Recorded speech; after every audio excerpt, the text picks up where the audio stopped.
आपसे जो झुककर मिला होगा, यकीनन उसका कद आपसे ऊंचा होगा। Hey welcome back. मैं Dharamveer, motivational speaker, sales trainer, life and business coach. एक पर्सन ऐसा था जिसका बिजनेस डाउन जा रहा था, फैमिली में दिक्कत आ रही थी, हर जगह से वो परेशान था, हर जगह से वो दुखी था। उसने सोचा कि मैं एक मेंटर ढूंढता हूँ। उसने एक मेंटर को अप्रोच किया कि और बताया कि सर मेरे साथ ये सारा का सारा प्रॉब्लम है, मुझे बताइए कि क्या करना चाहिए। उस मेंटर ने बताया कि आपको देना चाहिए। वो जैसे ये वर्ड सुना वो शॉक खा गया। सर देना चाहिए मतलब दुनिया तो चाहता है कि हर जगह से उससे मिले और आप देने की बात कर रहे हो। आप गो गेटर से गो गिवर बनने की बात कर रहे हैं, ये कैसे पॉसिबल हो सकता है सर। तो उस मेंटर ने समझाया उसे कि देखो मैं 4 रूल अभी बता रहा हूँ और इस रूल को एक एक करके फॉलो करना और ऑटोमेटिक देखना आपके लाइफ में एक चेंज करवाने वाला है। मैं 4 रूल बता रहा हूँ, ध्यान से सुनिएगा। पहला है लॉ ऑफ वैल्यू।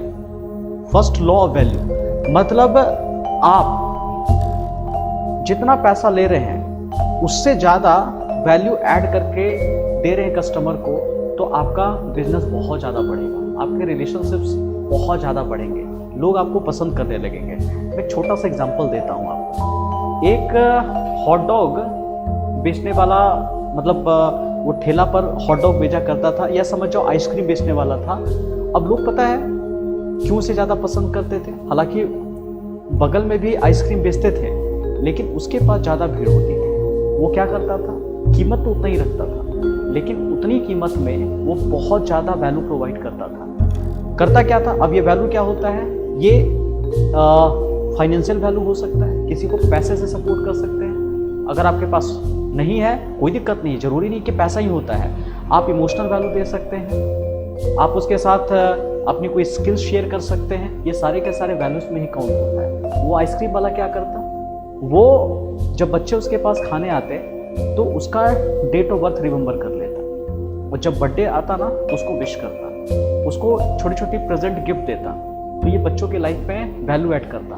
तो सारे बच्चे उस आइसक्रीम वालों को छोड़कर उसके पास चला जाता और वो बच्चे क्या है कि जिद करके पेरेंट को भी लेकर के आते। वो पेरेंट का भी बर्थडे और भी उसके लाइफ में कुछ कुछ वैल्यू ऐड करना स्टार्ट कर दिया, तो पेरेंट भी अट्रैक्ट हो गए। मतलब हर कोई उसकी दुकान पे जाना चाहता, तो वो उसी प्राइस पे उसी कीमत पर ज़्यादा वैल्यू प्रोवाइड कर रहा है। इसको कहते हैं लॉ ऑफ वैल्यू। आप कोई भी बिजनेस कर रहे हैं, कुछ भी काम कर रहे हैं, उसी प्राइस पे कुछ एक्स्ट्रा वैल्यू प्रोवाइड करके दीजिए आप। दूसरी बात लॉ ऑफ कंपनसेशन। ये लॉ कहता है कि अगर आपकी सर्विस अच्छी है, आप जो भी काम कर रहे हो, तो ट्राई करो कि ये मैक्सिमम पर्सन तक पहुंचाने की कोशिश करो, ज़्यादा पर्सन तक पहुंचाने की कोशिश करो। इससे दूसरे के लाइफ में चेंज आएगा और जितने लाइफ को आप टच करोगे ना उतने आपके पास सोर्स ऑफ इनकम बढ़ेगा। तो ये स्केल करने का आप तरीका ढूंढो।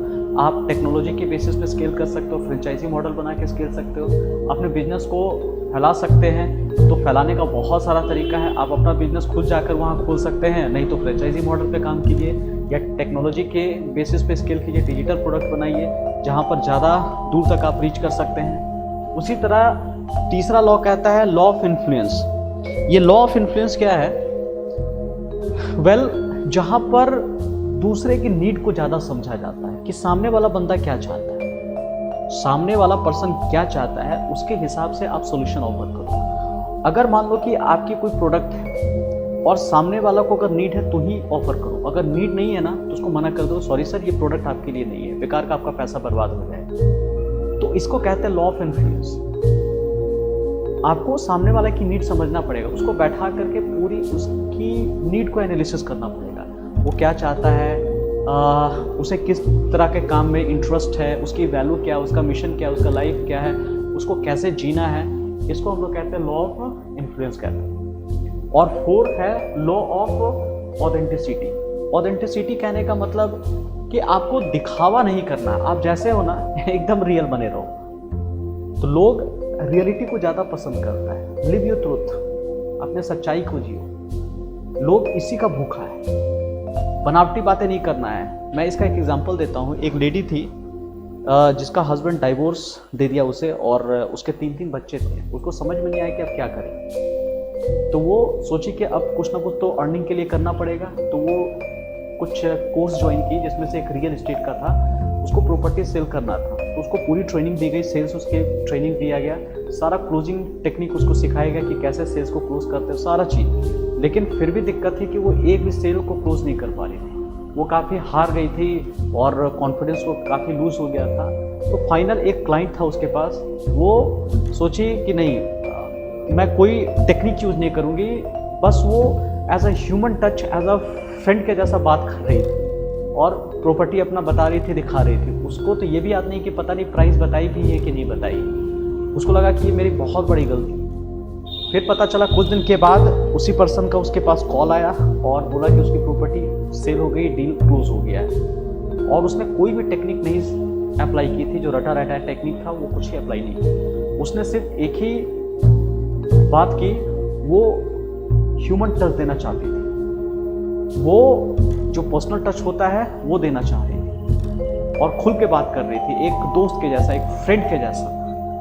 तो इसको कहते हैं लॉ ऑफ ऑथेंटिसिटी। आप जैसे हैं ना बिल्कुल वैसे बने रहिए, कहीं कुछ चेंज करने की आपको ज़रूरत नहीं है। आपकी अपनी आइडेंटिटी आपको बहुत आगे लेकर के चली जाएगी। वेल, उम्मीद करता हूँ कि ये 4 लॉ आपको पसंद आया होगा। अपनी बातें कमेंट में ज़रूर लिखिए कि आपको ये वीडियो कैसा लगा।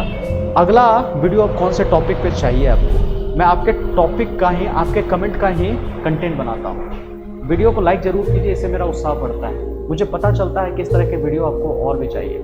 शेयर जरूर कीजिए, बिकॉज शेयरिंग इज केयरिंग। जितना आप शेयर करोगे रिटर्न होकर के आपके पास उतना ही आने वाला है। और सब्सक्राइब जरूर कर दीजिएगा, आपके घर तक पहुँचने का मेरे पास यही एक रास्ता है। अगर कोई भी लॉ आपको पसंद आया है तो सब्सक्राइब जरूर कर लीजिए। वेल, अगले वीडियो में मिलते हैं। Bye, take.